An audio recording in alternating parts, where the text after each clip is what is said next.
Et investigue les enjeux qui nous concernent. Cube Radio. Cube Radio. En direct à LCN. Québec matin, 6h30, c'est temps de rejoindre notre collègue à Cube Radio, Philippe-Vincent Foisy. Bonjour Philippe-Vincent. Salut Simon.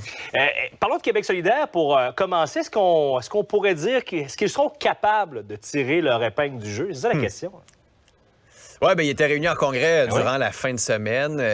Puis on voit que c'est quand même difficile pour Québec solidaire, qui, à la base, est un parti de militants, qui est un parti d'organisation militante, que ce sont les militants qui décident. Tu sais, les chefs, Gabriel Nadeau-Dubois, Manon Massé, c'est pas les chefs du parti, c'est les porte-paroles du parti. Donc, on a cette organisation-là, ces racines-là qui sont très militantes, mais là, on se frappe à la limite de ce que ça peut donner dans le monde politique actuel. On le voit, par exemple, avec les candidatures de femmes. On a dit, le caucus en ce moment, donc les députés élus ne sont pas paritaires. Il y a un gros enjeu avec ça. Ça en choque plusieurs, ça en frustre plusieurs à l'intérieur de Québec solidaire.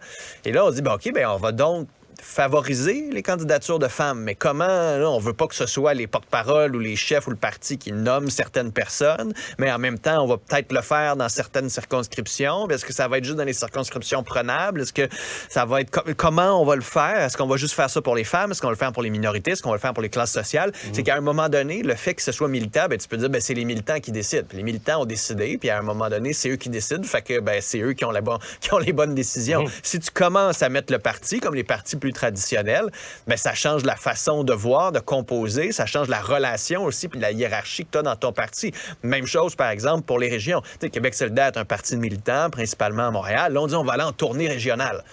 Là, on va aller écouter ce que les gens des régions en pensent, ce que les gens des régions ont à nous dire. Ils n'ont pas cru nos promesses, ils n'ont pas aimé ce qu'on leur a proposé. Mais ils vont faire quoi quand les gens des régions vont dire, nous, on a des camions, nous, on a des VUS, nous, on a des vannes, parce que nous, nos enfants jouent au hockey, puis nous, on fait 150 000 par famille, par exemple, puis on est trop taxés, fait que vos taxes, on n'en veut plus.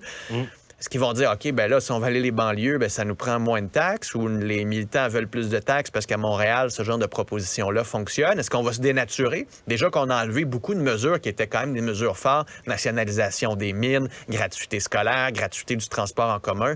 Tout ça, on l'adoucit, on le rend moins ambitieux, moins rêveur. Donc, c'est là où Québec solidaire est un peu dans une transition, est un peu en train de voir la limite de son parti très militant par rapport aux autres partis. Et cette décision-là, vont-ils continuer d'être militants et de rester une forme de conscience du Parlement? Vont-ils décider de prendre le virage et se traditionnaliser, être plus au centre? Ils sont à la croisée des chemins en ce moment. Puis on l'a vu comme avec l'indépendance aussi. Là, ils nous reviennent, on est un parti résolument indépendant. Ouais, mais on n'avait pas parlé depuis 10 ans. À un moment donné, branchez-vous, arrêtez de le dire juste une fois de temps en temps. Oui, et on va surveiller évidemment la partielle pour savoir un peu quel sera le coût de Mais là aussi, c'est intéressant parce qu'ils veulent aller chercher un siège aux libéraux. En allant chercher des votes aux libéraux, est-ce que le fait d'être indépendant, assumé, c'est une bonne stratégie pour aller voler des votes au Parti fédéraliste? Ou est-ce que le fait d'être à gauche leur permet... En tout cas, c'est là où ça devient très complexe, leur équilibre entre ce qu'ils sont, ce qu'ils veulent être et leurs ambitions de pouvoir. Philippe-Vincent, parlons d'immigration ensemble. Chemin Roxham, on a un meilleur portrait ce matin dans le journal de la situation, là. Oui, c'est assez intéressant de voir d'où les migrants viennent, notamment d'Haïti principalement, aussi de Turquie. Et là, ça, c'est un peu spécial. Dans la tête de beaucoup de monde, il y avait le réseau ou la route qui venait de l'Amérique du Sud, qui montait vers l'Amérique centrale, le Mexique, les États-Unis, puis finalement qui aboutissait au chemin Roxham, ou avec les Antilles, là, où on se rendait au Mexique, puis après ça, on montait. Là, ce qu'on voit, c'est qu'il y a à peu près 5000 migrants qui sont venus de la Turquie, une augmentation importante. On a parlé dans les médias turcs que c'est les Kurdes, souvent, qui viennent ici, Kurdes qui sont une minorité là-bas, qui sont ostracisés par le gouvernement turc, qu'il y a beaucoup de répression contre cette minorité-là. Donc, fort probablement qu'ils vont se qualifier comme demandeurs d'asile. C'est juste que le fait de voir ça, le fait de comprendre qui sont ces gens-là, je veux dire, qui ne viennent pas de... ils s'en viennent pas ici à Punta Cana. Là. C'est pas des gens riches, c'est pas des gens riches qui décident de quitter leur pays pour des raisons, là, on en veut un petit peu plus. Là. C'est des gens qui n'ont plus rien, souvent qui sont persécutés, qui vont fuir des menaces et qui viennent ici. Donc quand on entend des partis comme le Bloc québécois dire « Ah, c'est gratuit, tout inclus », puis là, on a comme cette enflure politique-là de certains partis en ce moment qui mine le débat, qui fait en sorte qu'on n'a pas un débat qui est constructif. Et c'est vraiment vraiment dommage de voir des deux côtés. Tu sais, Justin Trudeau qui fait pas grand-chose, alors qu'il pourrait suspendre l'entente sur les tiers pays sûrs, dire à ces migrants-là, passez par les points de frontière réguliers, on va le faire comme il faut, on va avoir un meilleur portrait réel de ce qui se passe. C'est ce que demandent des groupes comme Amnesty International, notamment.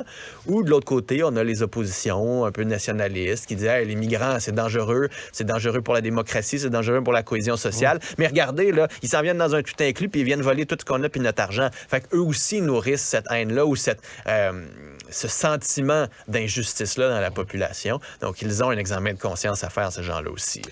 Philippe Vincent, merci d'avoir pris le temps ce matin. On se parle demain. Salut, à demain. Culture.